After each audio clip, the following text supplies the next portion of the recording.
Hello and welcome back to your topic introduction for the mental aspect. So what is the mental aspect? I like to really conceptualize it as imagine that kind of ethereal, universal mind, if you would, where we're not just limited to my brain creates my mind and it's the function of our existence. I really like to think of it as a plane of existence that certain faculties and qualities exist on. I think these qualities really sum up the mind and the mental aspect, which is the cognitive abilities. So we've got creativity, intellect, memory recall, processing speed, focus and attention. Now, everyone's mind is going to be different based on their genetics. Some people have a quicker processing speed, a quicker speed of thought. Others have a slower speed of thought. Now, none is better than the other. Each just has a different use. I really want to make that clear because as a society, we tend to prize people with the higher processing speed, that are quick, that are able to have higher intellect. So while one person might be super sharp, quick processing speed, sees information, takes it in, and another person might not have that ability. The thing is, people that may have a slower processing speed can actually be in more of a state of being. But the problem is they really need to step away from that narrative of what society says they should be and come into acceptance of who they are. Bit of a sidetrack, but hopefully that was insightful. Now, the other elements of the mental aspect are the qualities of the mind. So these are almost starting to blend into the character soul of a person. So we have judgment, the ability to perceive a situation, problem solving, the ability to find solutions to challenges, creativity and inspiration, the ability to tap into thought and original perspectives, and then whether the mind focuses on positive or negative. And so these qualities, these can be shaped by you. So while the processing speed may be set by your genetics, pretty much all of the other areas are able to be influenced and improved on. And what you might actually find is as you improve your health holistically, you find that your processing speed increases. Definitely as you improve your health holistically, pretty much all of the areas that I've just listed will find a benefit and improve automatically. But some of them you do need to enhance consciously. And so once again, this is an area that I've experienced much contrast with. There's been times where I felt super sharp, being able to read and take in information and convey it with complete clarity. And then there's been other times where I have not been able to understand a single thing and had to read it 10 times over and not been able to articulate my thoughts. And there has been times where my quality of mind, where my ability to form thoughts was so dysregulated that I'd just be trying to pick thoughts out of different areas. And then there's been times after that where I've actually been able to put my thoughts in an ordered pattern and then present things in a really logical and ordered way. So fortunately, this tells me that the mind isn't set one way and it can be influenced greatly and we can change it. Like one time I was overseas and I'd gone through a lull of health and my focus was at an all-time low. I decided I was going to try teaching English and I had to do a certification to do that. While trying to study that, I could study for 5 minutes at a time and that would be so depleting to my brain that I literally had to pass out on the bed and have 5 minutes of rest. But I kept pushing and then I did another 5 minutes, pass out. And I did this for probably 4 hours. And then eventually what started to happen was my focus got larger. Now that rest time was key, but it really showed me that something like focus and attention and the brain's capacity can definitely be expanded. Another thing that I've really found quite clear is the benefit of meditation. So there's been times where my brain has definitely been overly stressed and it's put me to the kind of outside of my brain, my mind, where I can't really access that quality thought. Fortunately, through going deep into meditation over the years, I've been able to get past stress and then access higher parts of the mind where I've actually felt so much clarity and the ability to tap into higher intelligence. And then after that, I've felt when I've completely been cut off from that. And it's like I'm trying to reach this higher part and I'm just finding a ceiling. Incredibly frustrating, not gonna lie.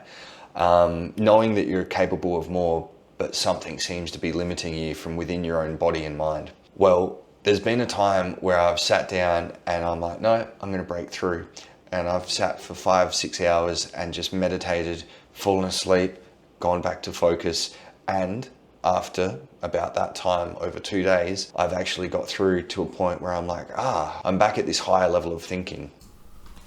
Let's take this opportunity to close down your eyes and find yourself in a space of stillness. Get comfortable on your chair. Make sure you're somewhere that you're supported.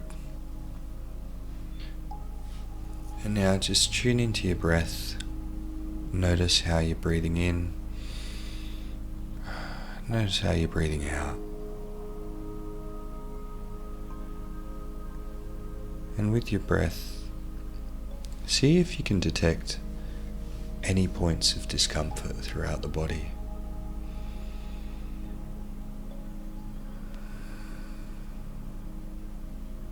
And if you do, just breathe into these points, letting any tension dissolve.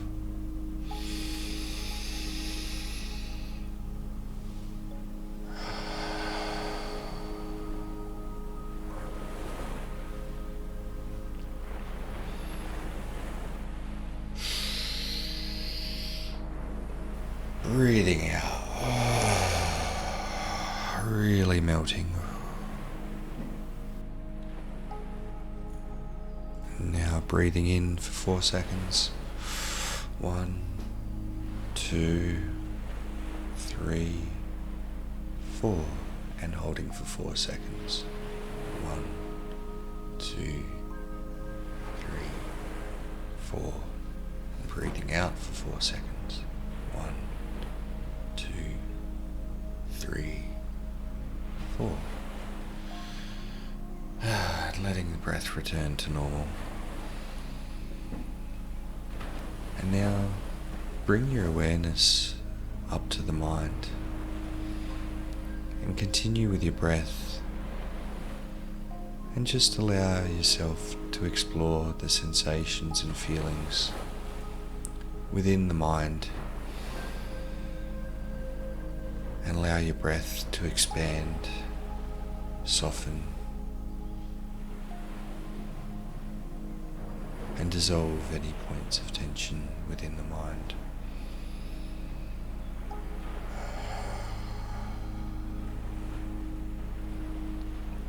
With each breath in, feel positivity expanding into your body and mind. With each breath out, feeling yourself soften. Feeling any tension, any stress being breathed out.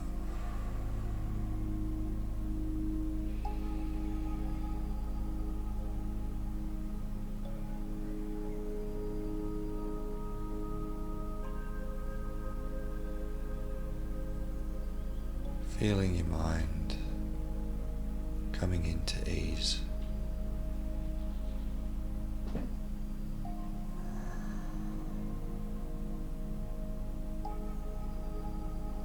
Feeling your body, maybe detecting a gentle aliveness, a buzz or a tingle, perhaps in the hands and throughout the body. And just allowing your breath to melt both body and mind into a deep sense of relaxation.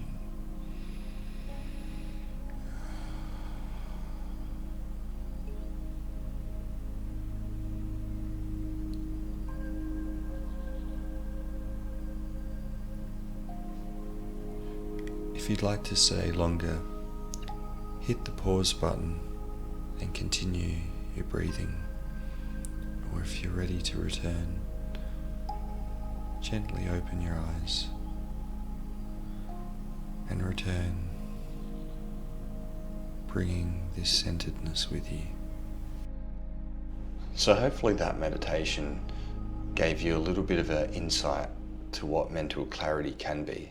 Obviously that was a super quick one, and in the coming weeks we can go much deeper. But for now, let's dive a little bit deeper into just what mental clarity is. Mental clarity is so key for your holistic health, and especially if you're someone like me that likes to be super productive, using their mind and their focus to the nth of its degree, that can really cause a lot of inattention in the mind and subsequently in the body. And especially if a lot of your focus goes into your mind and that awareness is caught here, that can stop you being in your body, and that can kind of cause cold hands, cold feet, a lack of energy flow of chi throughout the body. So there's definitely a correlation between the mental and the physical aspect there. And what I can say, when you optimize your memory, your way of thinking, improving your focus, and increasing your level of perspective so you have better judgment of situations, better ability to be creative and more problem solving, a lot of benefits come to your life and just your way of being. Let's just say memory, for example. When you remember people's names more effortlessly and you can pick up and continue a conversation, it enhances the relationship and connection that you make and form. And that in itself is such a worthy reason to do so. But obviously it's far reaching beyond that. And that's just one example. Mental clarity really gives you that sense that you can achieve so much when you have that mental clarity.